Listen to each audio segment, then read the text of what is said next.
नमस्कार। आज के इस विश्लेषण में हम एक ऐसी भावना पर बात करने वाले हैं जिसे अक्सर बहुत ही नेगेटिव माना जाता है, गुस्सा यानी हमारा क्रोध। सोचिए, जब सरेआम अपमान होता है तो अंदर जो आग भड़कती है उसका क्या किया जा सकता है?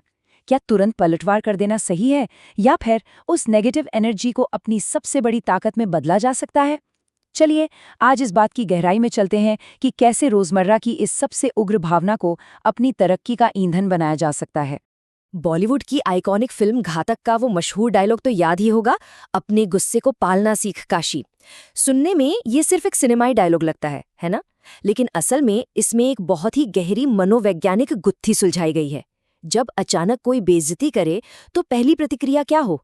ये डायलॉग चीख चीख कर कहता है कि तुरंत रिएक्ट मत करो, बल्कि उस ऊर्जा को संभाल के रखो, उसे संचित करो। और मजेदार बात पता है क्या है? ये इतनी गहरी बात किसी भारी भरकम फिलॉसफी की किताब से नहीं, बल्कि एक साधारण से मैसेजिंग ऐप के स्क्रीनशॉट से सामने आई है।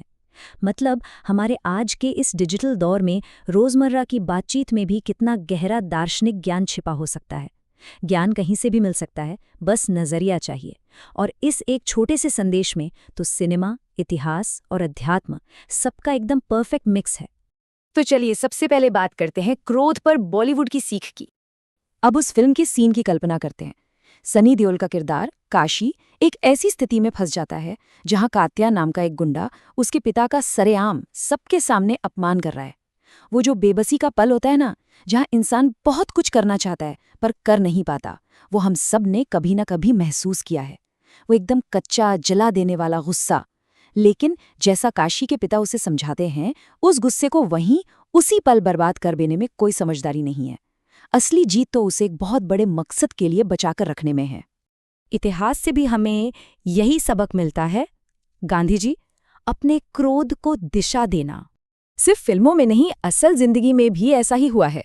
जरा सोचिए, जब महात्मा गांधी को दक्षिण अफ्रीका में चलती ट्रेन से बाहर फेंक दिया गया था, वो अपमान इतना बड़ा था कि कोई भी आम इंसान तुरंत हिंसक हो उठता। गांधी जी भी चाहते तो उस टिकट कलेक्टर पर अपना सारा गुस्सा निकाल सकते थे, वहीं लड़ सकते थे। लेकिन उन्होंने ऐसा बिल्कुल नहीं किया। उन्होंने अपने उस क्रोध को पाला, उसे एक दिशा दी। और नतीजा?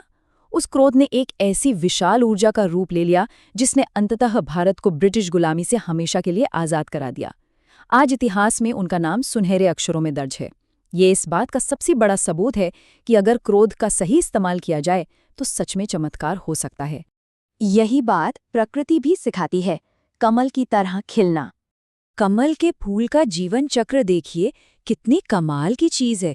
ये हमेशा गंदे कीचड़ में ही खिलता है। अब जब कोई अपमान करता है तो वो बिल्कुल हमारे ऊपर कीचड़ उछालने जैसा ही तो है। लेकिन क्या कमल उस कीचड़ से कोई शिकायत करता है? बिल्कुल नहीं, बल्कि वो उस गंदे कीचड़ को एक बेहतरीन खाद, एक फर्टिलाइजर की तरह इस्तेमाल करता है। वो उसी कीचड़ से अपना पोषण लेता है, अपने नाल को लगातार ऊपर की तरफ उठाता है और आखिर में एक ऐसा पवित्र स्थान पा लेता है कि उसे भगवान की पूजा में चढ़ाया जाता है। बिल्कुल इसी तरह समाज के ताने और अपमान हमारी सबसे बड़ी तरक्की की खाद बन सकते हैं। अब आते हैं इसके सबसे गहरे पहलू पर, शुद्ध कर्म का दर्शन। भगवद गीता का ये श्लोक, कर्म करो फल की इच्छा मत करो, सच कहा जाए तो ये दुनिया का सबसे बेहतरीन मनोवैज्ञानिक टूल है। होता क्या है कि जब गुस्सा आता है तो तुरंत फल या रिजल्ट चाहिए होता है। मन करता है कि जिसने अपमान किया है उसे बस उसी पल सजा मिल जाए। लेकिन गीता का ये श्लोक यही सिखाता है कि उस तुरंत मिलने वाले परिणाम की लालसा से खुद को आज़ाद किया जाए। असली ताकत बिना किसी शर्त के बस अपना कर्तव्य निभाते रहने में है।